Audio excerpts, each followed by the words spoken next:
नमस्कार। कटाक्ष में आपका हार्दिक स्वागत। दोस्तों, भीख जानते होंगे इस शब्द को, और ये भी जानते होंगे कि आजकल इस शब्द ने इस हिंदुस्तान में क्या गदर मचाई है। कुदरत द्वारा दी हुई काया को दुनिया की नज़रों में माया बना करके पद्मश्री के पुरस्कार तक पहुंचने वाली एक नेत्री ने अपने सोच समझ और विरासत में मिले हुए ज्ञान का एक ऐसा घटिया नमूना पेश किया है जिसके लिए कुछ भी बोलना, किसी भी शब्दों का इस्तेमाल करना उन शब्दों को गाली देने के बराबर है। इस अभिनेत्री की दुस्साहस देखिए कि पद्मश्री के मात्र दूसरे दिन ही इसने अपनी औकात दिखा दिया कि जो भी आज़ादी हमको मिली है वो भीख में मिली है। इस बदमिजाज को इतना पता नहीं है कि भीख में कोई अपनी जान नहीं देता है। राजगुरु बटुकेश्वर दत्त, शहीद भगत सिंह, अशफाक उल्लाह खान, डॉक्टर आम्बेडकर, महात्मा गांधी, सरदार वल्लभ भाई पटेल, और आज नेहरू जयंती है, पंडित जवाहरलाल नेहरू। इन लोगों की सारी मेहनत, सारी तपस्या, माफ़ कीजिएगा मैं कुछ शब्दों का अगर गलत इस्तेमाल कर रहा हूँ, ये किसी और के लिए नहीं है, सिर्फ उस बदमिजाज रनौत के लिए है जिसने अपने दुस्साहस के बल पे, अपने आकाओं के इशारे पे एक ऐसा गंदा खेल खेला है। इस खेल की वजह से इसका नाम ही एक गाली बन गया है। अगर आपको किसी से खूब द्वेष हो, कुछ गंदी सोच उसके बारे में आता हो, तो आप किसी गाली का इस्तेमाल की मत कीजिए।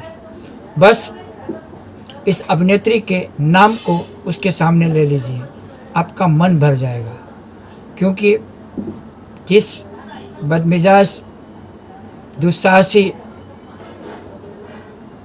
अभिनेत्री ने काठ के घोड़े पर बैठ के झांसी की रानी का अभिनय किया था, उसको लगा कि मैं सच में झांसी की रानी बन गई हूँ।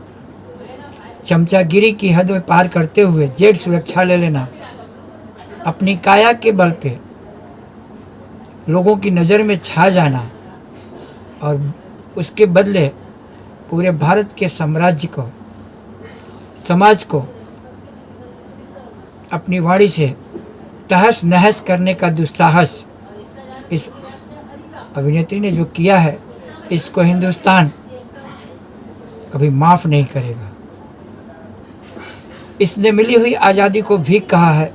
अब हिंदुस्तान इससे जितना जल्दी भीख मंगवाए, शायद उसका यही बदला होगा।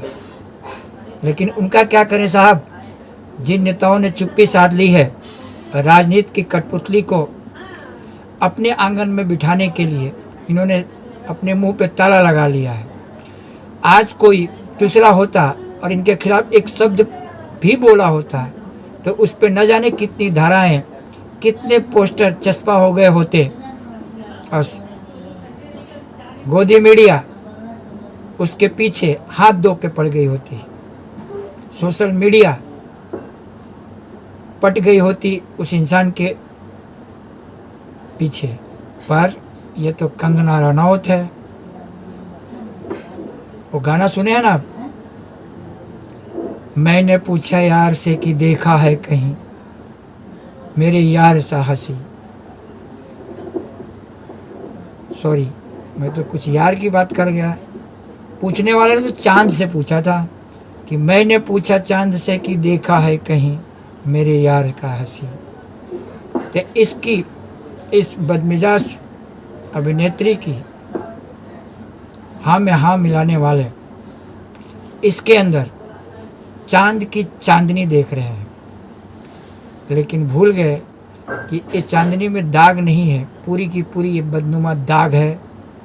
एक स्त्री के नाम पर बदनुमा दाग, जो घर छोड़ करके लोगों के दूसरों के टुकड़े पे पल करके अपनी काया का नुमाइश करके एक अभिनेत्री का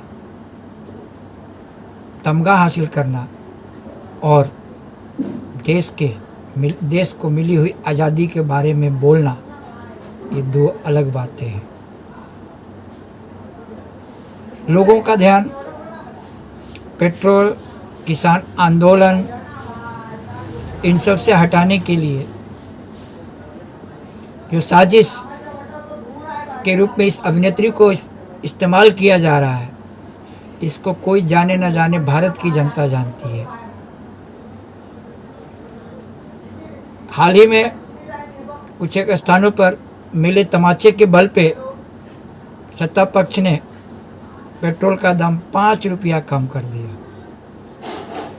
एक महीने में 28 रुपया बढ़ा करके 5 रुपया कम कर देना, अगर ये जन सेवा है तो भाई साहब ये जन सेवा आपको मुबारक हो। अब आइए चलते हैं थोड़ी सी कुछ पल के लिए बिहार में। दोस्तों जैसा कि आप जानते हैं, बिहार में मुखिया का चुनाव है और वहाँ पे सैकड़ों मर गए दारू पी के। बात मीडिया में आई गई हो गई, न किसी पे केस न किसी पे कोई इल्ज़ाम। बस मुख्यमंत्री ने कह दिया कि जांच बिठाए हैं, होगा।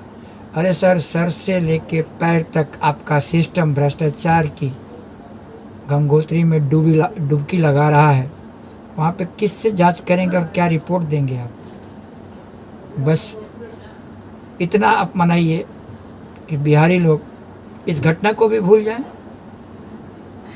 दुनिया बहुत दर्द और तिरस्कार झेल करके बिहारियों ने अपने आप को खड़ा किया है। अब आपके यहाँ अपनी जान भी गंवा दे तो क्या आपको क्या फ़र्क पड़ता है? आपके डीएनए पे शक करने वाला इंसान आज आपकी गोद में बैठा हुआ है, तो आपसे किसी उच्च स्तर की बात करना या उच्च स्तर पे आपसे कोई अपेक्षा करना खुद के गले में अपना ही जूता बांधने के बराबर है। दोस्तों, कटाक्ष में बस इतना ही। अगले हफ्ते फिर मुलाकात होगी किसी और विषय पर। तब तक के लिए जय हिंद, जय भारत।